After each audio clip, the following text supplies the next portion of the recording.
Assalamualaikum warahmatullahi wabarakatuh. Sambaran.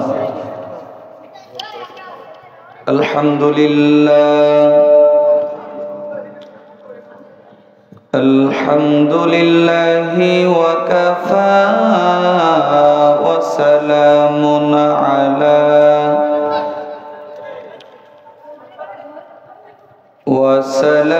ala ibadihi alladhina istafa.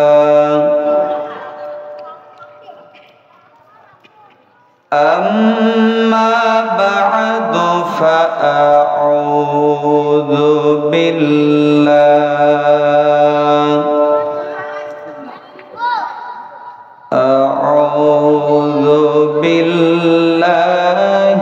minasyaitanir rajim. Bismillahirrahmanirrahim. Sambaran. Walladzina hum li amanatihim wa ahadihim ra'un. Walladzina hum ala salawatihim yuhafidhun.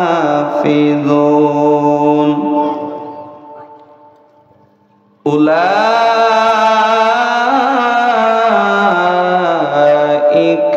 humul warithun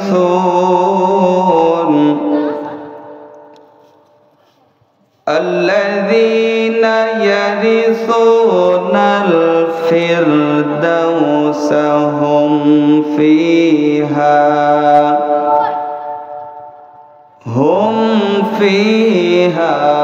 khalidun.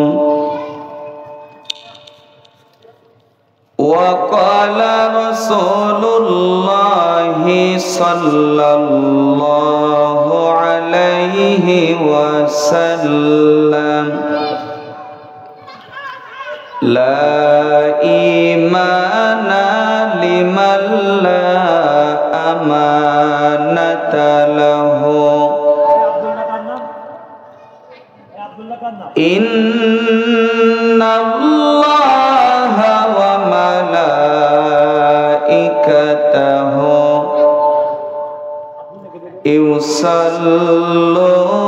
yusalluna ala nabi. Ya ayyuhalladzina amanu sallu alaihi wa sallimu taslima. Allahumma sound দেওয়া যায় না আর একটু sound, মানে আমি মজা পাচ্ছি না কথা বলে তো না। ওয়া আলা আলি মাওলানা মুহাম্মদ আমার জীবন আমার মরণ আমার জিন্দেগি।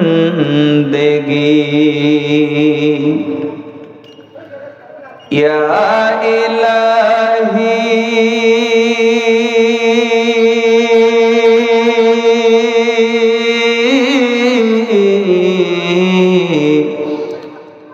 ইয়া ইলাহি কবুল কর আমার বন্দগি।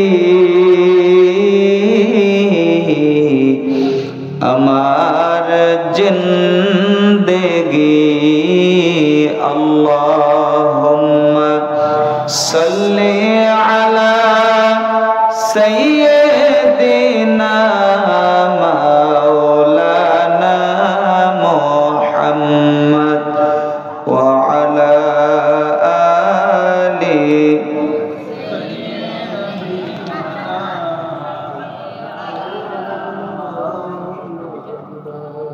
পাখিরো গানে গানে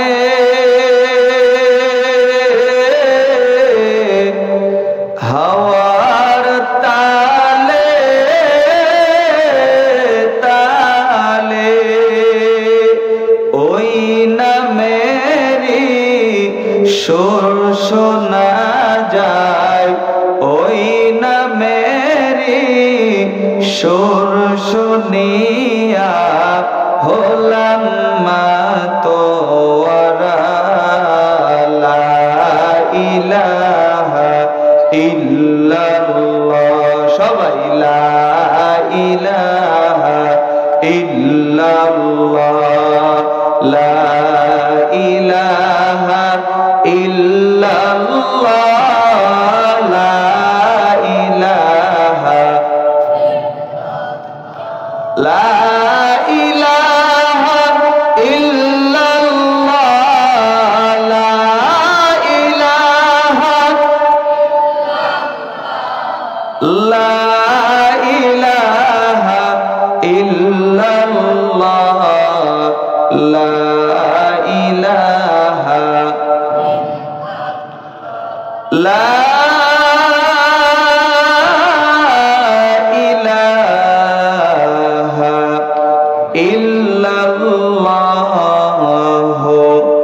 মুহাম্মাদুর রাসূলুল্লাহ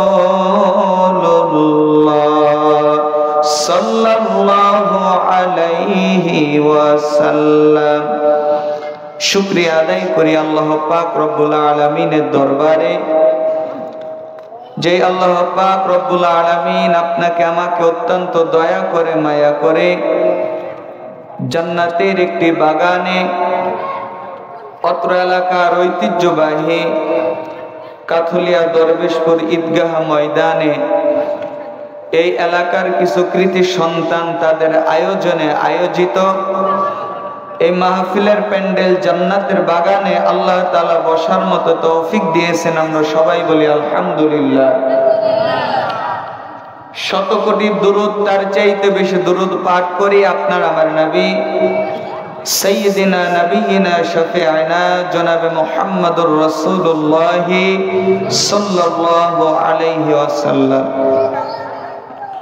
সামনে উপস্থিত সম্মানিত মুসল্লি ব্যক্তিবৃন্দ, পর্দার অন্তরালে মা বোনেরা এবং আজকের স্টেজ আলোকিত করেছেন যারা, তাদের মধ্যে আজকের মাহফিলের সম্মানিত সভাপতি, আমার অভিভাবক, অত্র এলাকার কৃতি সন্তান, আমাদের গোরস্থান ঈদগাহ মাদ্রাসার সম্মানিত সভাপতি জনাব আলহাজ জামাল মন্ডল সাহেব, আল্লাহ তাআলার এই বান্দাকে আল্লাহ তাআলা যেন কবুল করে নেয়, আমরা সকলেই বলি আল্লাহুম্মা আমিন। আরো উপস্থিত আছেন অত্র এলাকার সম্মানিত সমাজসেবক, আমার প্রাণপ্রিয় মুরব্বী দাদাজান মোহাম্মদ আনোয়ার হোসেন প্রধান মেম্বার।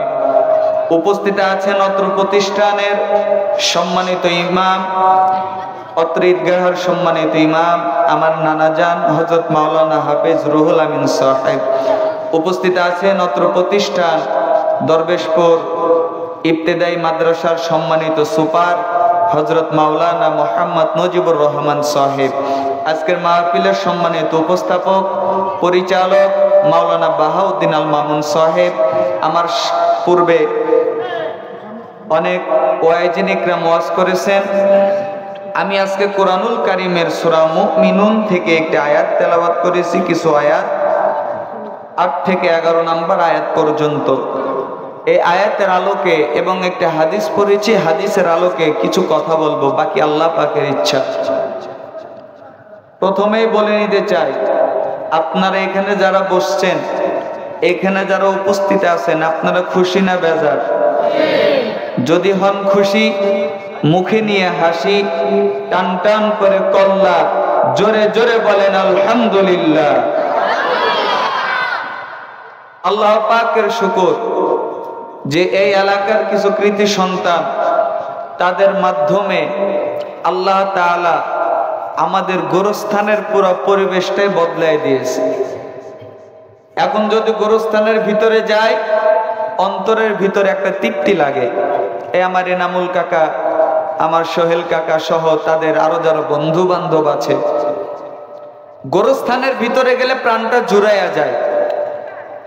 ঠিক আমি বিশ্বাস করি এইরকম যুবকেরা যদি জাগে, সমাজ পরিবর্তন হয়ে যাবে। কথা বলেন ঠিক কিনা? এরকম যুবকরা যদি জাগে, পুরা দেশ পরিবর্তন হয়ে যাবে। এরকম যুবকরা যদি জাগে, দেশের মধ্যে থেকে মাদক দূর হয়ে যাবে। এইরকম যুবকরা যদি জাগে, এলাকার ভিতরে অন্যায় থাকবে না। যুবকরা যদি জাগে, মদ গাঁজা জেনাবে বিচার সুদ ঘুষ থাকবে না। এইরকম যুবকরা যদি জাগে, এই জমিনের ভিতরে আর কোনোদিন সরকার কায়েম হবে না। কথা বলেন ঠিক কিনা? এই যুবকরা যদি জাগে, এই দেশের সমাজ হবে ইসলামী সমাজ। এই যুবকরা যদি জাগে, দেশের ভিতরে কুরআনী সম্ভব। কথা বলেন ঠিক কিনা? আগামী দিনে এই যুবকদের সঙ্গে আমরা থাকবো। রাজি আছেন তো ইনশাআল্লাহ? যারা যারা রাজি আছেন আল্লাহর দুই হাত তুলে দেখান, নারে তাকবীর। হাত নামান, হাত নামান। আল্লাহ তাআলা আমাদেরকে কবুল করুক, সকলে বলেন আমিন। আমি যে আয়াত পড়েছি, এই আয়াতের মধ্যে আল্লাহ তাআলা বলতেছেন, ওয়াল্লাযীনা হুম লিআমানাতিহিম ওয়া আহদিহিম রাউন। আর যারা নিজেদের আমানত ও অঙ্গীকার সমূহ পূর্ণ করে এবং যারা নিজেদের নামাজের হেফাজত করে, উলাইকা হুমুল ওয়ারিসুন। আল্লাহ তাআলা বলতেছেন কি সমস্যা দাদা? যেভাবে ওয়াজ হচ্ছে, যেভাবে মাইক দেব, হ্যাঁ ওটার কোনো কায়দা নেই। কানে বাজছে খালি, আরে বাবা তালা ফাটি যাচ্ছে। ভাই মাইকটা ঘুরাই দেন তো, মাইক ঘুরাও দিব ভাই। এদিকে তো মাইক নাই, দেখেন তো আবার ঘুরে গেছে নাকি? এইটা দেখো, এইটা দেখো, এটা দেখো। আর সাউন্ড বক্স তো আপনারা আনেন নাই নাকি? বলেন সাউন্ড বক্স আনতে বলে নাই না? আপনারা তো জানেন সাউন্ড বক্স ছাড়া হয় না। বলেন, আপনারা তো জানেন। যারা আয়োজক তারা না জানতে পারে, তারা অনেক কাজ কামে ব্যস্ত থাকে। ও তো আল্লাহ তাআলা বলতেছেন, যারা আমানতের হেফাজত করবে, উলাইকা হুমুল ওয়ারিসুন। আল্লাহ তাআলা তাদেরকে ওয়ারিস বানায় দিবে জান্নাতের। জোরে বলেন সুবহানাল্লাহ। আল্লাযীনা ইয়ারসুনাল ফিরদাউসা হুম ফিহা খালিদুন। আর আমানতের হেফাজত করেনেওয়ালা যারা হবে, আল্লাহ তাআলার জান্নাতে তারা চিরদিন থাকবে। জোরে বলেন সুবহানাল্লাহ। আমানত মারাত্মক একটা জিনিস। আপনি আমি প্রত্যেকটা জায়গায় আমানতের মধ্যে আছি। এমনকি আল্লাহর নবী আরো বলেন, লা ঈমানা লিমান লা আমানাতা লাহু। যার মধ্যে আমানত নাই, তার ঈমান নাই। মুসলমান বন্ধুরা রে আমার, আল্লাহর নবী সাইয়্যিদিনা মুহাম্মাদুর রাসূলুল্লাহ সাল্লাল্লাহু আলাইহি ওয়াসাল্লাম বলেন, আরবাউন ইযা কুন্না ফিকা ফালা আলাইকা মা ফাতাকা মিনাদ দুনিয়া। এই পুরা পৃথিবী আল্লাহ পাক একদিন ধ্বংস করে দিবে, কিন্তু যাদের মধ্যে চার কাজ থাকবে, চার গুণ যারা হবে, এই দুনিয়া ধ্বংস হলেও তারা ধ্বংস হবে না। জোরে বলেন সুবহানাল্লাহ। এক নাম্বার, আল্লাহর নবী বলেন, হিফজু আমানা। আমানতের হেফাজত যারা করবে, তারা কোনোদিন ধ্বংস হবে না। এরে আল্লাহর বান্দা, আমানত মারাত্মক একটা জিনিস। আল্লাহ তাআলা আপনার ছেলের সন্তান দিয়েছেন, এই ছেলের সন্তানগুলো আপনার জন্য আল্লাহর পক্ষ থেকে আমানত। তাদেরকে দিন শিক্ষা দেবেন।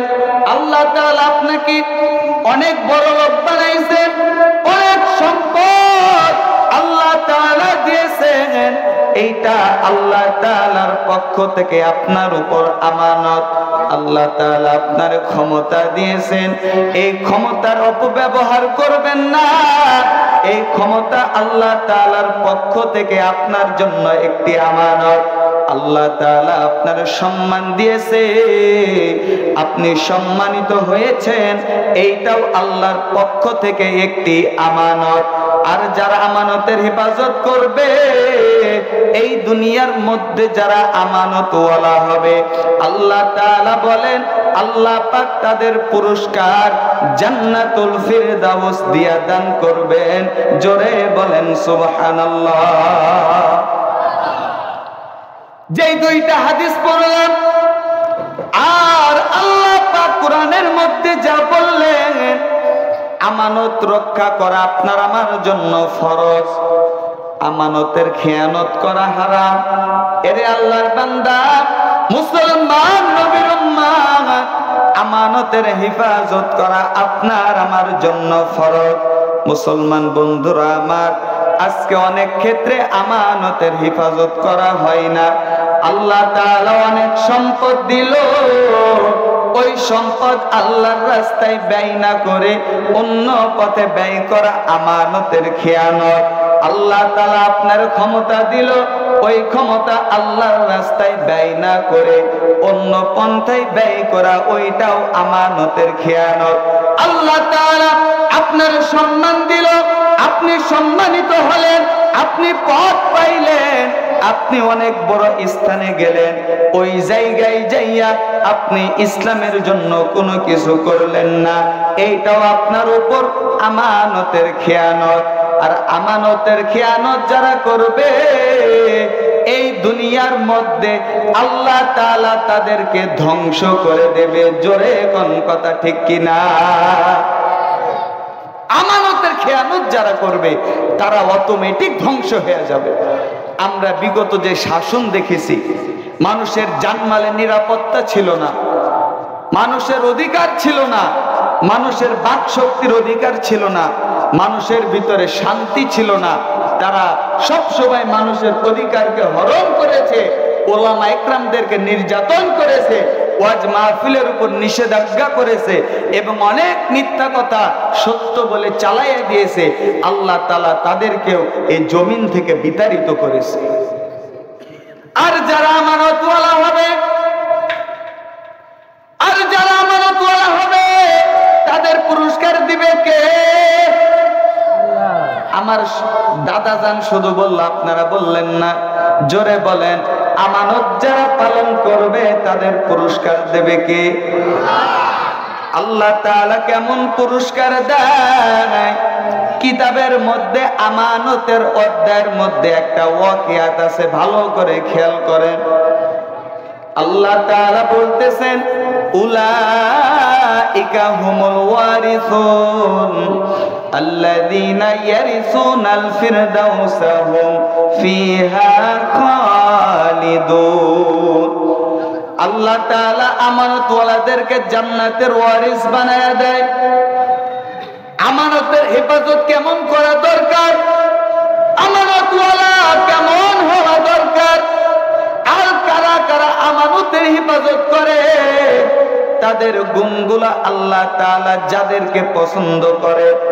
সলফে সালেহিনদের একটা ওয়াকিয়াত, আমানতের হেফাজত কেমন করে। আল্লাহ পাকের একজন বান্দা বাগদাদ থেকে মক্কা নগরীতে গিয়েছেন ইলম শিক্ষা করার জন্য, যার নাম হলো কিতাবের মধ্যে আসছে, যার নাম হলো কাজী আবু বাকার, ইরাকের বাসিন্দা। কি রে ভাই, আরে মাইক ওইদিক ঘুরা দেন তো, প্যান্ডেলের দিক দিয়েন না তো মাইক, তাহলে মানুষ শুনবে কি? জি না না সমস্যা কি, একটা ধরেন তালা ফাটিয়ে যাবে, কানে লাগলে লোক বুঝতে পারে না, কানে লাগলে তো লোক বুঝতে পারে না। ওই মাইকটা ভাই ভাই এই উঠতেছেন কে আবার? বসেন বসেন।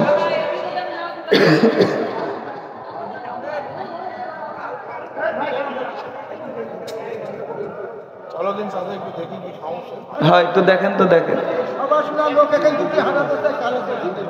বুঝতে পারছি। একটু জিকির করেন, লা ইলাহা ইল্লাল্লাহ, লা ইলাহা,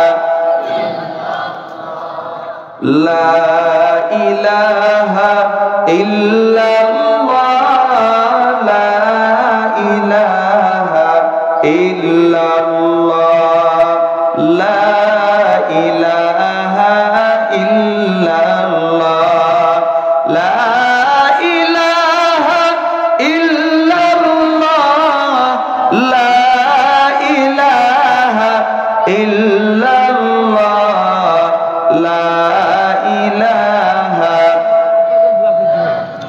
আমার মুসলমান বন্ধুরা, আমার আল্লাহ পাকের একজন বান্দা যার নাম কাজী আবু বকর, তার আমানত আল্লাহ তাআলা এত পছন্দ করেছেন।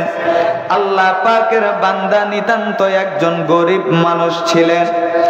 আল্লাহর বান্দা হযরতে কাজী আবু বকর, আল্লামা সালাউদ্দিন জাহাঙ্গীর তার কিতাবের মধ্যে বলে, কাজী আবু বকর ইরাক থেকে মক্কা নগরীর এক মাদ্রাসায় ভর্তি হয়েছেন হাদিসের ইলম শিক্ষা করার জন্য। আল্লাহর বান্দা কাজী আবু বকর গরিব ঘরের সন্তান, অনেকগুলা টাকা পয়সা নিয়ে বাড়ি থেকে মক্কা নগরীতে দ্বীনে ইলম শিক্ষা করার জন্য গিয়েছেন। আল্লাহর বান্দা গরিব মানুষ, মক্কা নগরীতে থাকতে গেলে অনেক খরচের দরকার, মক্কা নগরীর মধ্যে থাকতে গেলে অনেক খরচের দরকার। আল্লাহর বান্দা কাজী আবু বকর, আল্লাহ তাআলা তার মাধ্যমে আমানতের পরীক্ষা নেবে। আল্লাহ তাআলা তার মাধ্যমে আমানতওয়ালা কেমন তাদেরকে চিহ্নিত করবে। আল্লাহ তাআলা তার মাধ্যমে আমানতওয়ালাদের পুরস্কার কেমন তা বয়ান করবে। এরে আল্লাহর বান্দা, বাস্তব প্রমাণ কাজী আবু বকর ওই এলাকার মধ্যে মক্কা নগরীর মধ্যে যখন মাদ্রাসায় ভর্তি হয়ে গেল, আল্লাহ তাআলার কুদরত, কিছুদিন পর কাজী আবু বকরের যত টাকা পয়সা ছিল সব খরচ হয়ে গেল। কাজী আবু বকরের কাছে কোনো টাকা পয়সা নাই, তার কাছে আর কোনো অর্থ করি নাই। সে বাড়িতে চলে যাবে, তার বাড়িও অনেক দূর, সে মাদ্রাসায় পড়বে, তার কাছেও কোনো টাকা নাই। হযরতে আবু বকর বিপদে পইরা, মুসিবতে পইরা আমার আল্লাহ তাআলারে ডাক দিতেছে। এরে আল্লাহর বান্দা, আমরা যখন মুসিবতে পড়ব ডাক দেব কাকে? এটি খেয়াল করেন, ডাক দেব কাকে? আপনারা যদি এদিক সেদিক করেন আমার আলোচনায় মন বসবে না। ভালো করে খেয়াল করেন, আমরা যখন মুসিবতে পড়ব ডাকবো কাকে? আল্লাহ তাআলা বলেন, ফাযকুরুনি আযকুরকুম ওয়াশকুরুলি ওয়ালা তাকফুরুন।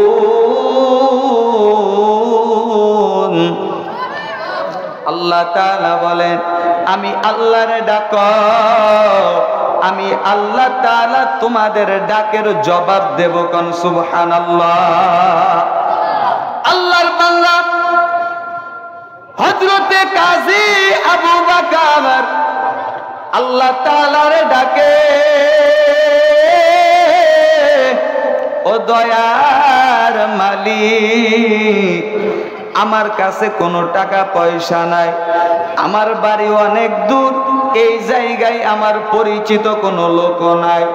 ও দয়ার আল্লাহ, হাদিস শিক্ষা করার জন্য আমরা এই জায়গায় আমি আসলাম, কিন্তু কি পরীক্ষায় ফালাইলাম, আমার কাছে কোনো টাকা পয়সা নাই।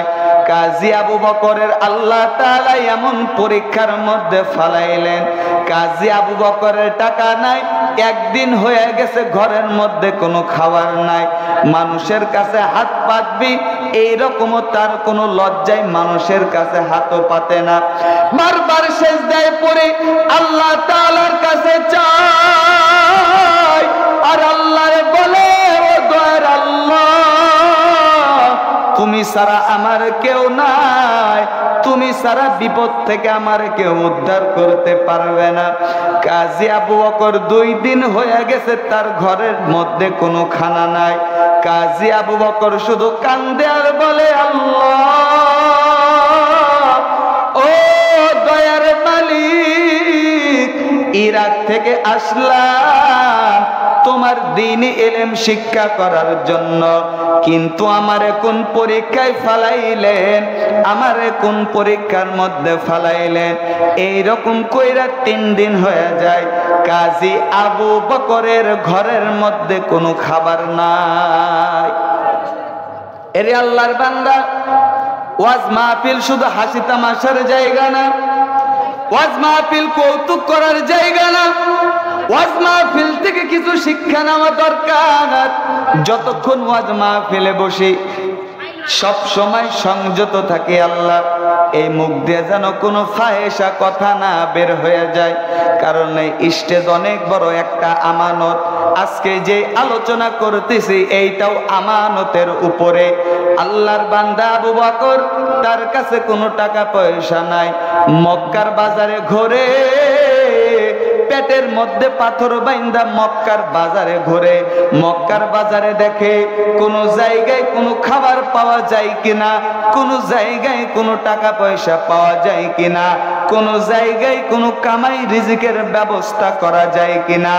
আল্লাহর বান্দা কাজী আবু বকর পুরো মক্কা নগরী ঘুরে আর তালাশ করে কোন জায়গায় কোনো কাজ কাম পাওয়া যায় কিনা। আল্লাহ তাআলার কুদরত, মক্কার জমিনের মধ্যে কোনো কাজ কাম পাওয়া যায় না। এরে আল্লাহর বান্দা, আজকে সূরা মুমিনুনের যে আয়াত তেলাওয়াত করেছি আমানতের সম্বন্ধে, আমানতওয়ালাদেরকে আল্লাহ তাআলা কত পরীক্ষা নেয়, আমানতওয়ালাদেরকে আবার আল্লাহ তাআলা কত পুরস্কার দেয়, ভালো করে খেয়াল করেন। কাজী আবু বকর মক্কায় হাঁটে, তার পেটের মধ্যে খাবার নাই, ঘরের মধ্যে কোনো টাকা পয়সা নাই। কাজী আবু বকর হাঁটতে হাঁটতে মক্কার বাজারের মধ্যে অনেক বড় একটা টুপলা পরে পেল, অনেক দামি একটা প্যাকেট পরে পাইল। কাজী আবু বকর ওই প্যাকেটটা উঠায় নিলেন, উঠায় নেওয়ার পর বাড়ির মধ্যে যখন গেলেন, প্যাকেটটা খুইলা দেখে প্যাকেটের ভিতরে এত দামি রত্ন, হীরা, মুক্তা, মানিক দিয়া পুরা একটা মাথার হার সাজানো, গলার একটা হার সাজানো, মাথার একটা স্বর্ণর অলংকার। এই 2টা জিনিস পাওয়ার পর ঘরের মধ্যে যখন প্যাকেটটা খুলছেন, পুরা ঘর আলোকিত হয়ে গেছে, পুরা ঘর আলোকিত হয়ে গেছে। এত সম্পদ, এত দামি সম্পদ, কাজী আবু বকর আশ্চর্য হয়ে গেছে। এর দাম তো অনেক, এর দাম তো অনেক। মনের মধ্যে বোঝায়, এরে আল্লাহর বান্দা, আমাদের কাথুলিয়া এলাকার, দরবেশপুর এলাকার কোনো মানুষ যদি পাইতেন, কেউ কিন্তু ফেরত দিতেন না। কিন্তু কাজী আবু বকর, তার পেটের মধ্যে ক্ষুধা, কয়েকদিন যাবত তার পেটের মধ্যে খানা নাই। কাজী আবু বকরের মনে বড় ভয়, আল্লাহ তাআলা আমারে যেই আমানত দিয়েছেন, জিনিস পরে পাইছি, এটাও একটা আমানত। আল্লাহ তাআলা বলেন, ইন্নাল্লাহা ইয়া'মুরুকুম আন তুআদ্দুল আমানাতি ইলা আহলিহা। যদি রাস্তায় কোনো কিছু পড়ে থাকে, এরে আল্লাহর বান্দা, আপনার কাছে যদি কারো কোনো আমানত থাকে, আল্লাহ তাআলা বলেন ইলা আহলিহা, তাড়াতাড়ি যেই লোকটার আমানত আপনার কাছে আছে, আমানত যার আছে, ওই ব্যক্তিকে আমানত তাড়াতাড়ি ফেরত দিয়ে দেওয়া দরকার। কাজী আবু বকর বলে, আমার ঘরের মধ্যে কোনো খানা নাই, আমার কাছে কোনো টাকা নাই, এই জিনিসটা তারপরেও আমি নেব না। কাজী আবু বকর জিনিসটা নিয়ে অনেক দামি হার, বলতেছে সাধারণ কোন মানুষের হার এইটা হবে না। মক্কার বাজারের দিকে তিনি চলে গেলেন। এরে আল্লাহর বান্দা, আমানতওয়ালার পুরস্কার আল্লাহ কেমনে দেয়? আমানত ওয়ালা যারা হবে তাদেরকে আল্লাহ তাআলা কেমনে সম্মানিত করে? আর আল্লাহর পিয়ারা বন্ধু যারা হয় আল্লাহ তাআলা তাদেরকে কিভাবে পরীক্ষা করে খেয়াল করেন। হযরত আবু বকর মক্কার বাজারে চলে গেলেন। যেই জায়গায় হারগুলা পরে পাইছেন ওই জায়গায় গিয়া দেখতেছে অনেকগুলা মানুষ একত্রিত হইয়া একটা মুরব্বী কাঁদতেছে, আর ওই মুরব্বীর গোলাম মুরব্বীরে সান্ত্বনা দিতেছে। অনেকগুলা মানুষ এক জায়গায় হয়ে আছে, সবাই সান্ত্বনা দেয়, সবাই সান্ত্বনা দেয়। আবু বকর তিনিও যায় শুনতে পাইলেন যে এখানে একটা ঘটনা ঘটেছে, যে মুরব্বীটা কাঁদতেছে ওই মুরব্বীর অনেক লক্ষ স্বর্ণ মুদ্রার একটা হার হারাইয়া গেছে। কাজী আবু বকর সাউন্ড কমাই দিল, স্যার আমার গলা তো ভেঙে যাবে। কাজী আবু বকর ওই মুরব্বীর কাছে দুই হাত ধরে বলতেছেন, মুরব্বী আপনি একটু আমার বাড়িতে যাবেন। কাজী আবু বকর ওই মুরব্বীরে তার বাড়ির মধ্যে নিয়ে যায় স্বর্ণের হারটা তার সামনে দিল। আল্লাহর বান্দা মুরব্বী আশ্চর্য হয়ে গেল। আল্লাহর বান্দা মুরব্বী দুইটা চোখের পানি ছেড়ে কান্দে। এই জমিনে এমনও মানুষ পাওয়া যায়, এত দামি হীরা যদি তুমি পাইতা তোমার উচিত ছিল বা দুনিয়ার মানুষ যাই করতো গোপন করে দিত। এরে আল্লাহর বান্দা, নাম কি তোমার? নাম কি তোমার? বাড়ি কোথায় তোমার? কি তোমার পরিচয়? তুমি থাকো কোন জায়গায়? কাজী আবু বকর বলে আমার পরিচয়ের দরকার নাই, আমার নাম কাজী আবু বকর, আমি ইরাকের সন্তান। এই মুরব্বী আল্লাহর বান্দা কাজী আবু বকরকে 5000 স্বর্ণ মুদ্রা দিয়ে দিচ্ছে। কাজী আবু বকর এত গরিব মানুষ, 5000 স্বর্ণ মুদ্রা সে নাই না। কাজী আবু বকর বলে মনে মনে বুঝাই, আমানতের হেফাজত যারা করবে তাদের পুরস্কার আল্লাহ তাআলা দেবে। আমি তোমার 5000 পুরস্কার নিয়া আল্লাহ তাআলার কাছে পুরস্কারহীন হব না। আমি তোমার কাছে পুরস্কার নেব না, আমি পুরস্কার নেব আমার আল্লাহ তাআলার কাছে। ভালো করে খেয়াল করেন, আজকে বর্তমান সমাজে আমানতের হেফাজত হয় না। যে যেই জায়গায় আছে ওই জায়গা থেকে আমানতের খেয়ানত করে, এইটাও কিয়ামতের একটা আলামত। কাজী আবু বকর চলে গেল। ওই মুরব্বীর দুইটা চোখের পানি দর দর দর দর করে পড়ে। আহারে এমনও মানুষ আছে যার মধ্যে এত উদারতা, আল্লাহ তাআলার ভয়, কিন্তু যুবককে আর পাওয়া যায় না। এরে আল্লাহর বান্দা, অনেক লম্বা কথা কিতাবের মধ্যে আছে, অনেক লম্বা কথা সংক্ষিপ্ত করলাম। অনেক দিন পর কাজী আবু বকর আল্লাহ তাআলার বান্দা নিজ দেশে যাওয়ার জন্য সমুদ্র পথে লঞ্চের উপরে উঠেছেন। আল্লাহ তাআলার কুদরত, কিছু দূর যাওয়ার পর কাজী আবু বকর যে লঞ্চের মধ্যে উঠছে, আল্লাহ তাআলা ঈমানদারদেরকে কেমন করে পরীক্ষা নেয়। আল্লাহ তাআলা বলেন, ওয়ালা নাবলুওয়ান্নাকুম বিশাইইম মিনাল খাউফি ওয়াল জু'i ওয়া নাকসিম মিনাল আমওয়ালি ওয়াল আনফুসি ওয়াত থামারাত ওয়া বাশশিরিস সাবিরিন।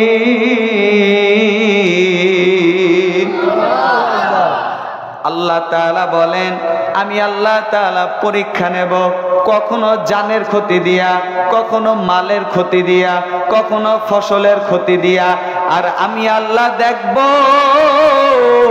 আমার কোন বান্দা ধৈর্যশীলদের সঙ্গে অন্তর্ভুক্ত হয় আর ধৈর্যশীলদের সঙ্গে থাকে কে? আল্লাহ তাআলা বলেন ইন্নাল্লাহা মা'আস সাবিরিন, নিশ্চয় আমি আল্লাহ ধৈর্যশীলদের সঙ্গে আছি। কোন সুবহানাল্লাহ।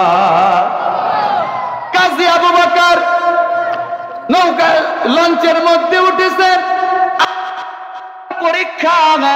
কাজী আবু বকর যে লঞ্চের মধ্যে উঠছে, ওই নদীর মধ্যে ওই সময় তুফান শুরু হয়ে গেছে। কাজী আবু বকরের লঞ্চ নদীর মধ্যে তলায়া গেছে, কেউ বেঁচে নাই, কেউ বেঁচে নাই। কাজী আবু বকর জাহাজের একটা তক্তা বা লঞ্চের একটা তক্তা পায়া ওর উপর ভর কইরা কিনারে চলে গিয়েছেন। কিনারে যাবার পর কাজী আবু বকর আমার আল্লাহর শুকরিয়া আদায় করতেছে। আল্লাহ, লঞ্চের মধ্যে যে অবস্থা, আমার লঞ্চের মধ্যে কেউ জীবিত নাই, কেউ বেঁচে নাই, আমি শুধু জীবিত। ও দয়ার আল্লাহ, শুকরিয়া তোমার। কাজী আবু বকর ক্লান্ত মানুষ, কাজী আবু বকর শ্রান্ত মানুষ, পেটের মধ্যে কোনো খাবার নাই, পেটের মধ্যে কোনো খাবার নাই। কাজী আবু বকর আল্লাহর শুকরিয়া আদায় করার জন্য দূর দেশ থেকে দেখতেছে একটা মিনার দেখা যায়। মিনারটা মনে হয় মুসলিম জাহানের খলিফাদের অন্তর্ভুক্ত এলাকা। এই জায়গা মুসলমানদের এলাকা, মসজিদের মিনার দেখা যায়। কাজী আবু বকর দৌড়ায় মসজিদে চলে গেল। মসজিদে যাওয়ার পর কাজী আবু বকর হাফেজ মানুষ, মসজিদের মধ্যে প্রবেশ কইরা আল্লাহ তাআলার কুদরতি কদমে সিজদা দেবে, আল্লাহ তাআলার শুকরিয়া আদায় করবে। কাজী আবু বকর মসজিদে যাইয়া নামাজে দাঁড়ায়া গেছে, নামাজের মধ্যে তেলাওয়াত করে। কাজী আবু বকর হাফেজ মানুষ, নামাজের মধ্যে তেলাওয়াত করতেছে, প্রাণ উজাড় করে তেলাওয়াত। আল্লাহ তাআলার বান্দা তেলাওয়াত করে, এত সুন্দর তেলাওয়াত, এত সুন্দর কোরআন পাকের মজার তেলাওয়াত। কাজী আবু বকর যখন তেলাওয়াত করতেছে, এলাকার মধ্যে যত মানুষ ছিল কাজী আবু বকরের তেলাওয়াত শুইনা মসজিদের সামনে সবাই আইসা ভিড় জমাইছে। কাজী আবু বকর নামাজ শেষ করেছেন। নামাজ শেষ করার পর কাজী আবু বকর দেখে বাইরে অনেকগুলো মানুষ, অনেক মন্ডল মাতব্বার, এলাকার গণ্যমান্য ব্যক্তি একত্রিত হয়ে গেছে। কাজী আবু বকর জিজ্ঞাসা করে, আপনারা কেন আসছেন? আমাকে তো চেনেন না। কাজী আবু বকরকে বলতেছে, ও কাজী আবু বকর, তোমার পরিচয় আমরা জানি, তুমি আল্লাহর গোলাম। তুমি যখন নামাজের মধ্যে তেলাওয়াত করতেছিলা, গায়বী ভাবে তোমার পরিচয় আমরা সবাই জেনে গিয়েছি। বলেন সুবহানাল্লাহ। তো বলতেছেন, এ কাজী আবু বকর, তোমার তো কোনো ঘর বাড়ি নাই? বলে হ্যাঁ। বলে তোমার তো কোনো টাকা পয়সা নাই? বলে হ্যাঁ। এলাকার মধ্যে একজন মুখলেস মানুষ, তিনি কাজী আবু বকরকে এইরকম প্রশ্ন করে। কাজী আবু বকর দেখে সব প্রশ্নগুলাই আমার জীবনে সঠিক। মুরব্বী বলতেছেন, কাজী আবু বকর, আমাদের এলাকায় যিনি ছিলেন সবচাইতে ধনী, তিনি ছিল আমাদের এলাকার ধর্মীয় নেতা। কিছুদিন আগে তিনি মারা গেছে। আমরা একটা ইমাম খুঁজতেছিলাম। আল্লাহ তাআলার কুদরত, আল্লাহ তাআলা তোমাকে ইমাম হিসাবে আমাদের এলাকায় পাঠাইছে। আমরা আর তোমারে ছাড়বো না। আজকে থেকে তুমি এই এলাকার মোল্লা, এই এলাকার ইমাম, এই জামে মসজিদের ইমাম। কাজী আবু বকরের টাকা ছিল না, কাজী আবু বকরের পয়সা ছিল না, কাজী আবু বকরের ঘর বাড়ি ছিল না। এখন একজন ইমাম হয়েছেন। কিছুদিন পর বিবাহ করার জন্য কাজী আবু বকরকে একটা প্রস্তাব আসছে, অনেক লম্বা কথা সংক্ষিপ্ত করলাম। কাজী আবু বকরের কাছে প্রস্তাব আসছে, ও কাজী আবু বকর, তোমার তো বিবাহ করা দরকার, এলাকার মধ্যে তুমি ইমাম। তো আমাদের এলাকায় তোমার আগে যিনি ইমাম ছিল তিনি ছিল এলাকার সবচাইতে বড় ধনী, তার একটা সুন্দরী মেয়ে আছে, তুমি যদি অনুমতি দাও ওই মেয়েটারে তোমার সঙ্গে বিবাহ দেব। অনেক লম্বা কথা সংক্ষিপ্ত করলাম। এরে আল্লাহর বান্দা, আমানত যারা আমানতওয়ালা হবে আল্লাহ তাআলা তাদেরকে কেমন পুরস্কার দেবে, আমানতওয়ালা যারা হবে আল্লাহ তাআলা তাদেরকে কেমন পরীক্ষা করবে, আমানতওয়ালা যারা হবে আল্লাহ তাআলা জমিনের মধ্যে তাদেরকে কেমন সম্মানিত করবে। কাজী আবু বকর মেয়েটারে দেখা পছন্দ হয়ে গেছে, কাজী আবু বকর বিবাহ করলো। বিবাহ করার সময় যেই সময় কাজী আবু বকর রাতের বেলা ঘরের মধ্যে যাবে, ভালো করে খেয়াল করেন, কাজী আবু বকর যখন ঘরের মধ্যে গেল তার স্ত্রীর মাথার মধ্যে আর গলার মধ্যে যে অলংকারটা দেখলো, ওই অলংকার দেখা কাজী আবু বকর বেধুর হইয়া তার স্ত্রীর দিকে তাকায় আছে। তার স্ত্রী মনে মনে বলে, কি রে ইনি বলে হুজুর মানুষ, তো আমার গহনার দিকে তাকাই কে? আসলে ব্যাপার ওইটা না। কাজী আবু বকর বলতেছেন, বিবি রে, তোমার মাথায় আর তোমার গলার মধ্যে যেই আমি অলংকার দেখতেছি, এই অলংকারটা কিন্তু আমার কাছে অনেক পরিচিত পরিচিত মনে হয়।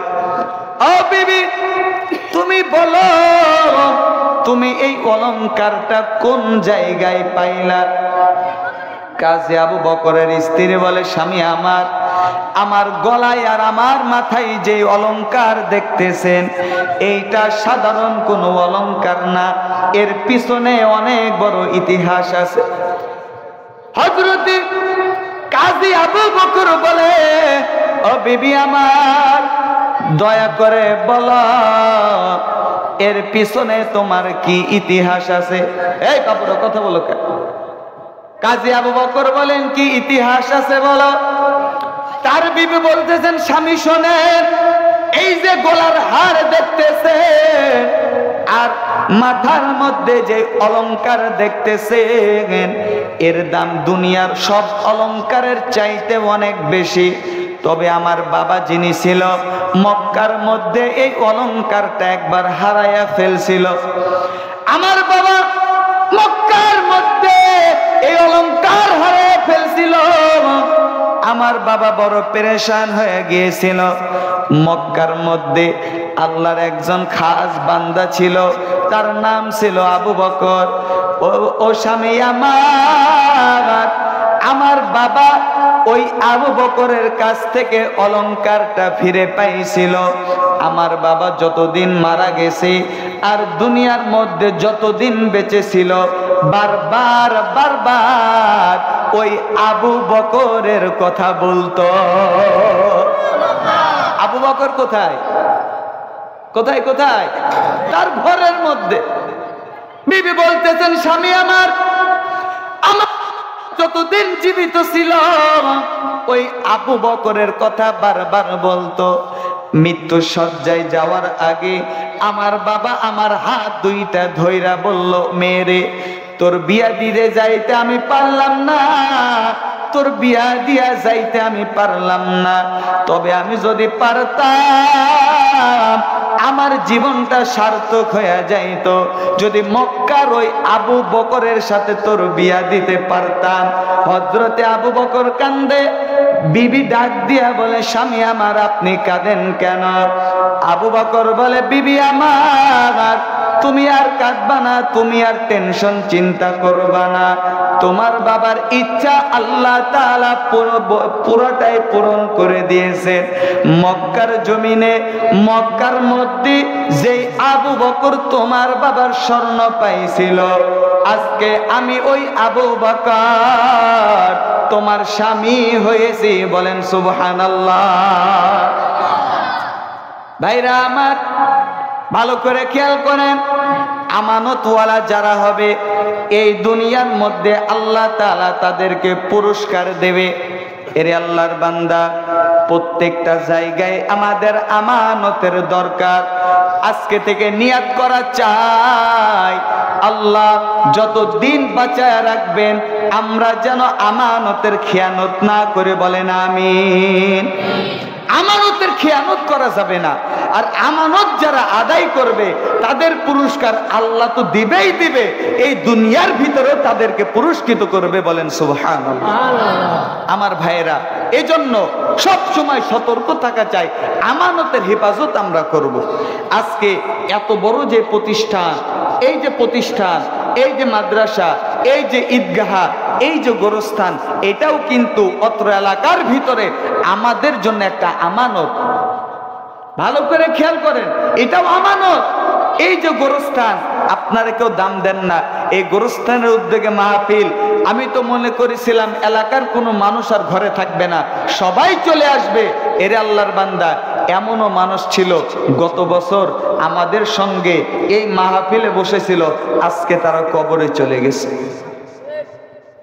একদিন তো আমরাও যাব, একদিন তো আমাদেরকেও যাওয়া লাগবে ওই গোরস্থানে। ওই গোরস্থানই আমাদের আসল বাড়ি, ওইটাই আমাদের আসল ঘর। এরে আল্লাহর বান্দা, একটু মনেরে বুঝান, এখন একটু মনেরে বুঝান আর দিলটা নরম করে দেন। দেখে আল্লাহর মহাব্বতে এক ফোঁটা চোখের পানি পড়ে কিনা, একটু দিলটা নরম করে দেন রে বাজান। আর মনেরে বোঝানো রে মন, আমার তো বাবা ছিল, আমার তো দাদা ছিল, ওই অন্ধকার কবরে ঘুমাইয়া আছে। আমারও তো বাবা ছিল, কত মানুষ বাবারে বাবা কয়া ডাকে, কত মানুষ মারে মা কয়া ডাকে, কিন্তু আমার মা আমার বাবা আর দুনিয়ার মধ্যে নাই, ওই অন্ধকার কবরের মধ্যে চলে গেছে। এরে আল্লাহর বান্দা, আজকে আপনার আমার ঘর বানানোর জন্য, আপনার আমার ঘর বানানোর জন্য কত অর্থ করি, টাকা পয়সা কত কিছু খরচ করি, শুধু দুনিয়ার মধ্যে কিছুদিন থাকবো এই জন্য। কিন্তু একটা বারো কি মনে হয় না আপনার আমার আসল ঘর যেই কবর, ওই কবরের জন্য, ওই ঘরের জন্য আপনি আমি কিছুই করতে পারি নাই। এরে আল্লাহর বান্দা, একটু মনের বোঝানো রে মন, অন্ধকার কবরে আমিও থাকবো না, তুমিও থাকবা না, একদিন ওই কবরে চলে যাইতে হবে। মসজিদের মাইকে একদিন আমাদের নামটা ঘোষণা করবে, অমুক ব্যক্তি আর দুনিয়ায় নাই, অমুক ব্যক্তি আর দুনিয়ায় নাই। তার জানাজা কবরে তার রাখার জন্য আয়োজন করা হবে 10টার সময়। এরে আল্লাহর বান্দা, মুসলমান নবীর উম্মত, একটু মনের বোঝাও রে মন, আমার জন্য কি কাফনের কাপড়গুলা তৈরি হয়ে গেছে কিনা, আমার জন্য কি বাঁশ বাগানের বাঁশগুলা তৈরি হয়ে গেছে কিনা, মনের বোঝাও রে মন, আমার জন্য কি মসজিদের খাটিয়াটা বরাদ্দ হয়ে গেছে কিনা। মসজিদের খাটিয়ায় এমন একটা বিমান, ওই বিমানে যে একবার উঠবে, ওই বিমান থেকে আর কোনোদিন ফেরত তারে নিয়ে আসে না। এর আল্লাহর বান্দা, ওই অন্ধকার কবরে আমারেও যাওয়া লাগবে, আপনারেও যাওয়া লাগবে। একটু চিন্তা করেন, আপনার আমার যারা এখানে বসা, ও মুরব্বী বাবারা, ও পর্দার অন্তরালের মা ও বোনেরা, একটু চিন্তা করেন। মনে করেন আপনি দুনিয়া থেকে মারাই গেছেন, একটুখানির জন্য আমরা সবাই কলবটা, মুতাওয়াজ্জাটা আমার দিকে হয়ে যান, একটু আমার দিকে খেয়াল করেন, চক্ষুটা বন্ধ করে দেন।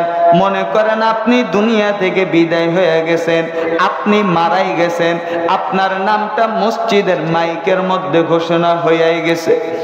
আপনার যদি মেয়ে থাকে, আপনার মেয়ে থাকে শ্বশুর বাড়ি, আপনার মেয়েরে কেউ খবর দেবে না, আপনার মেয়ের কাছে কেউ বলবে না যে তোমার বাবা মারা গেছে।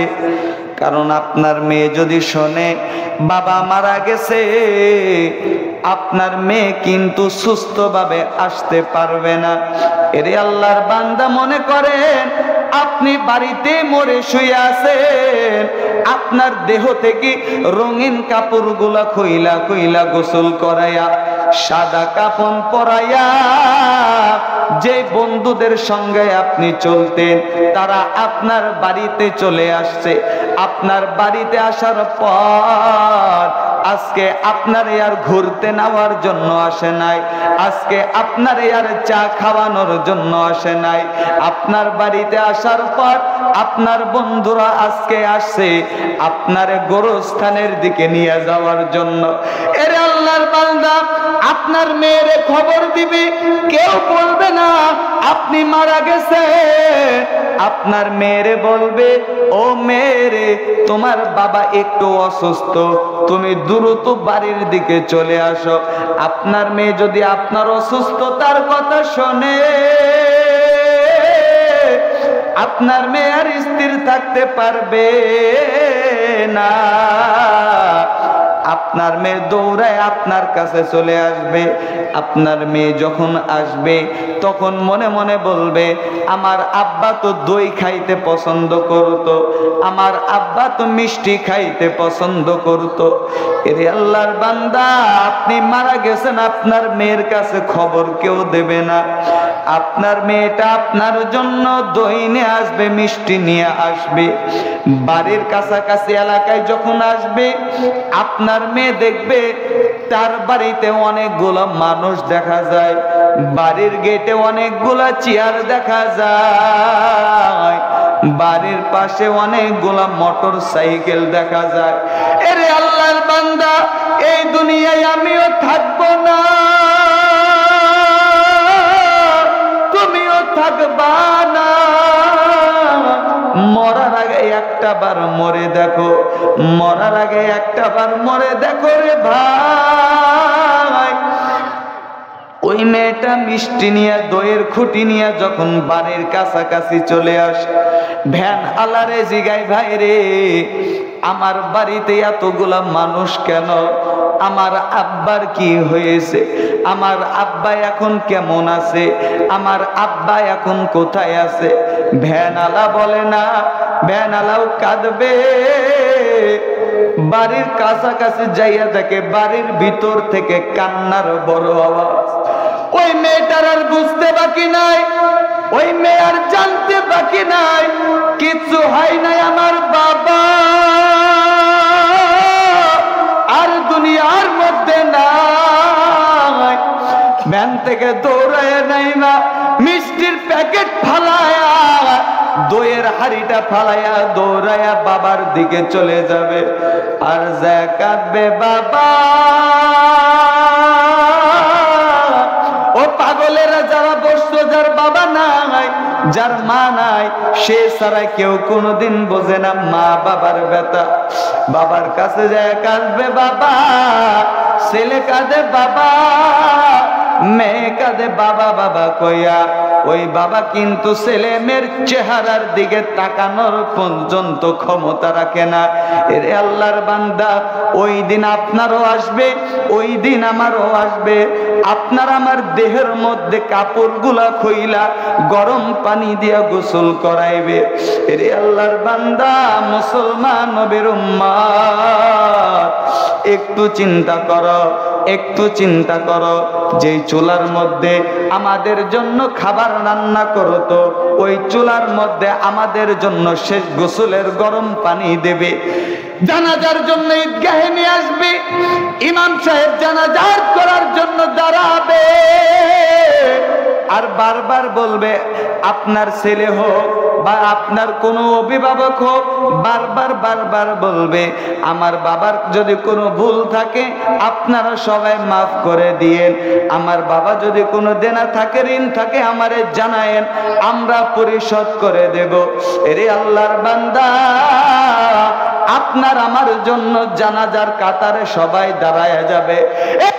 বেটা একটু খেয়াল করো, একটু খেয়াল করে মনে রে বুঝাও, ওরে মন, আমার জানাজার জন্য সবাই দাঁড়ায়া গেল। ইমাম সাহেব আমার জানাজার জন্য ইমামতি করলো। আস্তে আস্তে ওই কবরে নিয়ে গেল। ওই কবরে আমারে একা একা নামাবে। আমারে কবরে নামাইয়া ওই কবর থেকে সবাই উঠে আসবে। আমার সঙ্গে যতগুলো মানুষ গেল তারা সবাই কবর থেকে উঠে আসলো। ওই কবরে আমারে বড় একা, আমারে বড় একা, আমারে বড় একা। আমার সঙ্গে কেউ নাই, আমার সঙ্গে কেউ নাই। উপরে সবাই বাঁশ দিয়া, তার উপরে মাটি দিয়া, মাটির উপর মাটি, তার উপর মাটি, তার উপর মাটি। আরে বাইরে ডাইনে মাটি, বামে মাটি, উপরেও মাটি, নিচেও মাটির বিছানা। ওই কবরে কোনো আলো নাই, ওই কবরের মধ্যে কোনো বাতাস নাই, ওই কবরের মধ্যে কোনো হাওয়া চালু করা নাই, ওই কবরে নাই কোনো সাথী, ওই কবরে নাই কোনো বাতি। একটাবার গোরস্থানের দিকে তাকায়া দেখো, একটাবার গোরস্থানের দিকে তাকায়া দেখো। এখন যদি আমাদেরকে বলা হয় এই গোরস্থানে রাতের বেলা একা একা থাকা লাগবে, এরে আল্লাহর বান্দা আপনিও পারবেন না, আমিও পারবো না। ওই গোরস্থানে একা একা কেউ থাকতে পারবো না, ওই গোরস্থানের মধ্যে একা একা কেউ যাইতে পারবো না। ওই কবরে যেই দিন আপনার আমার মাটি দিয়া সবাই চলে যাবে, একটু চিন্তা করেন, একটু চিন্তা করেন, একা একা একা ওই অন্ধকার কবরে রাত্রিটা কেমনে পার করব? এরে আল্লাহর বান্দা একা একা ওই কবরে থাকবো।